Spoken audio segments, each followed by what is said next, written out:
Next colour combination వచ్చేసి blue అండి. ఇది నెమలి పింఛం కలర్ అంటారు కదా, కొంచెం అట్లా ఉంది. మనకి వీడియోలో అయితే డార్క్ బ్లూగా కనిపిస్తుంది, కానీ డ్యూయల్ షేడ్ వస్తుంది అనమాట. దానికి బార్డర్ వచ్చేసి మంది చూసారా, బార్డర్ నేను దగ్గర నుండి చూపిస్తున్నాను సో మీకు అర్థమవుతుంది అని చెప్పేసి. సేమ్ యాజ్ పళ్ళు మనకి ఇందాక శారీలో ఎట్లయితే పళ్ళు వచ్చిందో అట్లానే ఉంటుందండి. పింక్ కలర్ మనకి అంచు ఏ కలర్ అయితే ఉందో సేమ్ అలాగే వస్తుంది పళ్ళు కూడా. బ్లౌజ్ కూడా అంతే, మనకి బార్డర్ ఏదైతే కలర్ ఉందో సేమ్ ఆ కలర్లోనే బ్లౌజ్ కూడా వస్తుంది అనమాట. నెక్స్ట్ కలర్ చూసారు ఎంత బాగుందో అసలు, గ్రీన్ కలర్ అనమాట. గ్రీన్ కలర్ బార్డర్ వచ్చేసింది. ఇది కూడా మంచి డిఫరెంట్ కలర్ కాంబినేషన్ చెప్పొచ్చు. మనకి పళ్ళు వచ్చేసి ఇట్లా ఇట్లా నేను దగ్గర నుంచి చూపిస్తాను సో దట్ మీకు క్లియర్గా అర్థమవుతుంది.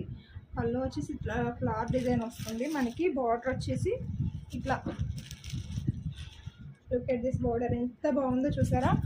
మనకి సేమ్ యాజ్ బ్లౌజ్ కూడా అంచు కలరే వస్తుందండి. మీకు నచ్చితే స్క్రీన్ షాట్ తీసుకోండి.